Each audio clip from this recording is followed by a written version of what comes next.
This channel does not promote any violent, harmful, or illegal activities. All content provided by this channel is meant for an educational purpose only. এই মুহূর্তে breaking news, great eastern trading company দিচ্ছে festive sale offer. Lucky draw কন্টেস্টে পেতে পারেন গাড়ি, two wheeler, LED TV, electric kettle, mixer grinder এবং আরো অনেক কিছু। 65% ডিসকাউন্টের সাথে 20% ক্যাশব্যাক, এছাড়াও একটা ইএমআই ফ্রি, আকর্ষণীয় এক্সচেঞ্জ অফার, 10 কোটিরও বেশি উপহার ও ক্যাশব্যাক। এই সুযোগ হাতছাড়া করবেন না। আজই আসুন আপনার নিকটবর্তী গ্রেট ইস্টার্ন ট্রেডিং শোরুমে। খুশির 100 দিন কাটুক গ্রেট ইস্টার্নের সাথে। রাজ্যের মন্ত্রীকে ঘিরে এবারে চোর স্লোগান তৃণমূলেরই একাংশের। নিজের এলাকাতেই বিক্ষোভের মুখে এবারে সিদ্দিকুল্লাহ চৌধুরী।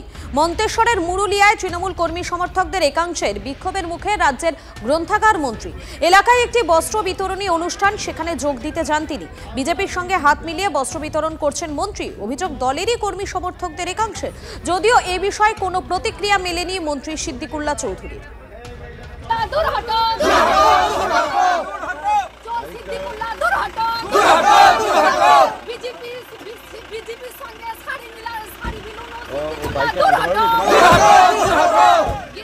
নির্বাচিত সদস্য জানে না সেই সিদ্দিকুল্লাহ চোরদের সঙ্গে শাড়ি বিলিয়েছে। দূর হটো।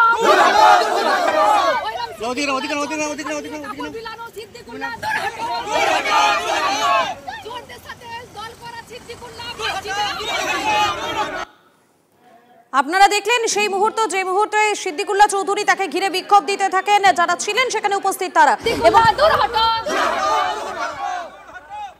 নিজে গ্রামে আসছেন। আমাদের দুঃখ হচ্ছে এটাই যে যারা 2021 সালে পঞ্চায়েত ভোটে পুরো বিজেপির এজেন্ট বসেছিল এবং বিশ্বজিৎ পোদ্দারের কাছে যেত টাকা নিয়ে আসতো, সেই চোরদেরকে নিয়ে আজকে উনি শাড়ি উদ্বোধন করলেন আমার গ্রামে। আমার প্রশ্ন একটাই যে উনি কেন আমাদের গ্রামে নির্বাচিত যে সদস্য, উনি পদটা কি ছোট, সেই জন্য কি সদস্যকে জানালো না? আমাদের কোনো পদ নেই বলে জানালো না? উনি কি মন্ত্রী বলে কি উনার বিশাল পাওয়ার আছে বলে কি উনি নিজে পুলিশ প্রশাসন দাঁড়িয়ে থেকে শাড়ি দিয়ে বেরিয়ে গেল? এটা কি উনার কি মানে বিবেকে বাঁধলো না একটু? মন্তেশ্বরের মানুষ, মন্তেশ্বরের ভোটার সিদ্দিকুল্লাহকে চায় না। তার দলেরই লোকেরা, তার দলের সমর্থকরা তাকে তেড়ে যাচ্ছে। এটা আজকের নয়, বিগত কিছুদিন আগেও কুসুমগ্রাম হয়েছে, আরও বিভিন্ন জায়গায় হচ্ছে।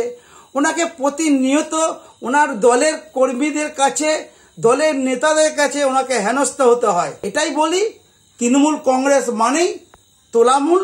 এদের দলের কাটমানি কে কত ভালো খায় আর কে কত এখান থেকে কালীঘাটে পাঠায় আর ক্যামাক স্ট্রিটে পাঠাতে পারে, সেই হচ্ছে দলের বরিষ্ঠ নেতা, সেই হচ্ছে দলের আসল নেতা। জলপাইগুড়ির বিডিও অফিসে তৃণমূল নেতার দাদাগিরি। 100 দিনের কাজের বকেয়া টাকায় দুর্নীতির অভিযোগ তুলে জলপাইগুড়ি সদরের বিডিওকে ঘেরাও। তৃণমূল কর্মীদের সঙ্গে দাপট দেখালেন তৃণমূল নেতা কৃষ্ণ দাস। প্রায় 2 ঘন্টা বিডিওকে আটকে রেখে চলল চোটপাট। অভিযোগ, ঘটনার সময় কার্যত দর্শকের ভূমিকায় পালন করে পুলিশ। ঘটনার কথা জেনে বিডিওর পাশে দাঁড়িয়ে তৃণমূল নেতাকে হুঁশিয়ারি জেলা নেতৃত্ব। কৃষ্ণ দাসের পাল্টা দাবি, সরকারের পাঠানো টাকা পাচ্ছে না 5টি গ্রামের পঞ্চায়েত। চিঠি দিলেও কোনো উত্তর মেলেনি বলে অভিযোগ।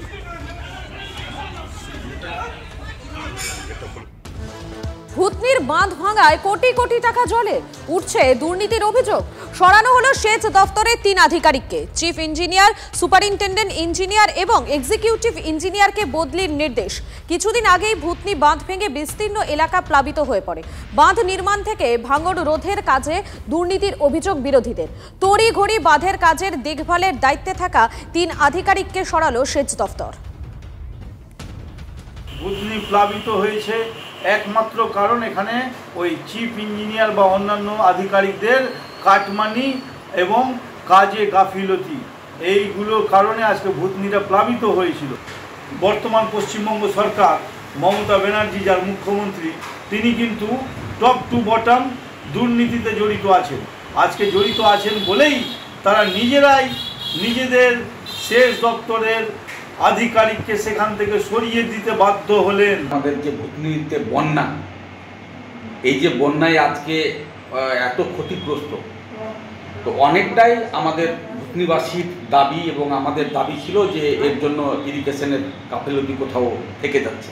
দুর্নীতির সঙ্গে যুক্ত কতটা এটা তো তদন্ত সাপেক্ষে হবে এবং আমি তাদের বিরুদ্ধে যেন রীতিমতো তদন্ত করা হয় সেটাও দাবি আমি করেছিলাম এবং ডিএম সাহেব আমাদেরকে বলেছিলেন যে ওনাদেরকে ইমিডিয়েট সরিয়ে দেবো, আপনাদের কথা আমরা রাখছি এবং তদন্ত করা হবে সেটাও আমাদের আশ্বাস দিয়েছেন।